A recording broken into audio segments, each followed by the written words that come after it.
জয় রাধে, হরে কৃষ্ণ। বাড়ির ঠাকুরদের প্রণাম করে আমরা রওনা হলাম। হ্যালো ফ্রেন্ডস, সেরিয়ান কিচেন অ্যান্ড ওয়ার্ল্ডে আমার কাছের দূরের সকল বন্ধুদের স্বাগত জানাই। আমরা রওনা হলাম খুব ভালো একটা অনুষ্ঠানের উদ্দেশ্যে। তোমরা নিশ্চয়ই আমার কয়েকদিন আগেকার ব্লগেই বুঝতে পেরেছ। কোথায় যাচ্ছি সেটার একটু দেখিয়ে নিচ্ছি। পৌঁছে গেলাম আমরা স্মৃতিমহলে। এখান থেকেই আমার বেটুর বিয়ের আয়োজন করা হয়েছিল। খুব সুন্দর করে ব্যাংকোয়েট হল সাজানো। এটা কিন্তু স্মৃতিমহলের রুফটপ গার্ডেন। পুরোটাই তোমাদেরকে পরে ঘুরে দেখাবো। চলো জায়গাটা কেমন সেটা একটু দেখিয়ে নিচ্ছি।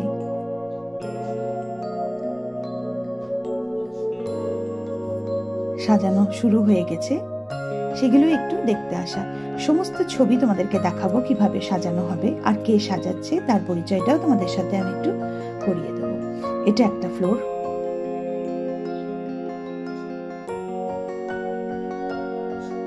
পাশেই হাইওয়ে।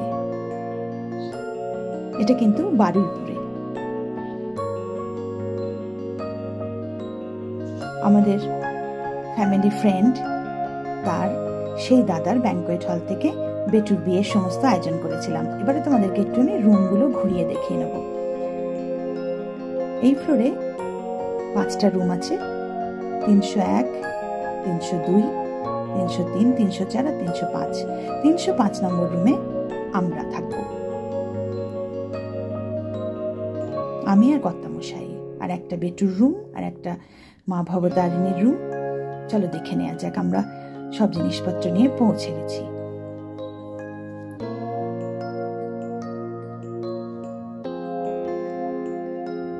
কত সুন্দর করে রুমটা সাজানো দেখো।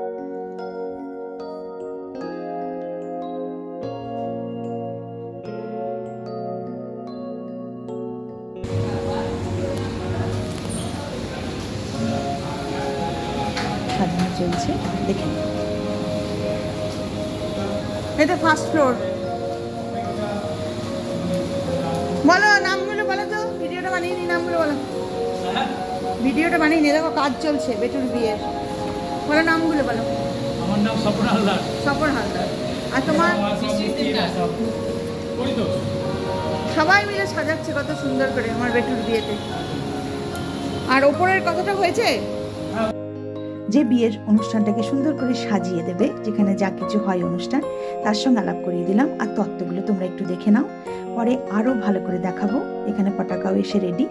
আর এই যে তোমরা মঞ্চগুলো দেখবে, মানে যেখানে যেখানে যা অনুষ্ঠান হবে, গায়ে হলুদ, বিয়ের আসর, আই বড় ভাত, ছান্নাতলা, যা কিছু হয়েছিল সব কিন্তু পছন্দ করেছিল মা ভবতারিণী, কারণ তার একমাত্র দাদার বিয়ে বলে কথা। সেইগুলোকেই ফুটিয়ে তোলা কাজ ছিল স্বপনের। আর দেখো গণেশ বাবাজিও চলে এসেছে, গণেশ ভুটু আমার। তো দাদার বিয়ে বলে কথা একটু সুন্দর করে সাজুগুজু করে কিছু ছবি তোলা হয়েছিল। সেই ছবিগুলো তোমাদের সাথে শেয়ার করে নিলাম। 2 ভাই বোনেরও ছবি দিয়েছি। যদি কিছু ভালো লেগে থাকে তাহলে অতি অবশ্যই লাইক, কমেন্ট, শেয়ার করে পাশে থেকো। আর আমার বেটুকে আশীর্বাদ করো, ওদের যেন দাম্পত্য জীবন খুব ভালো হয়, ওর যেন বিবাহিত জীবন খুব ভালো কাটে। সবাই তোমরা খুব ভালো থেকো। দেখা হচ্ছে পরের ব্লগে। ধন্যবাদ।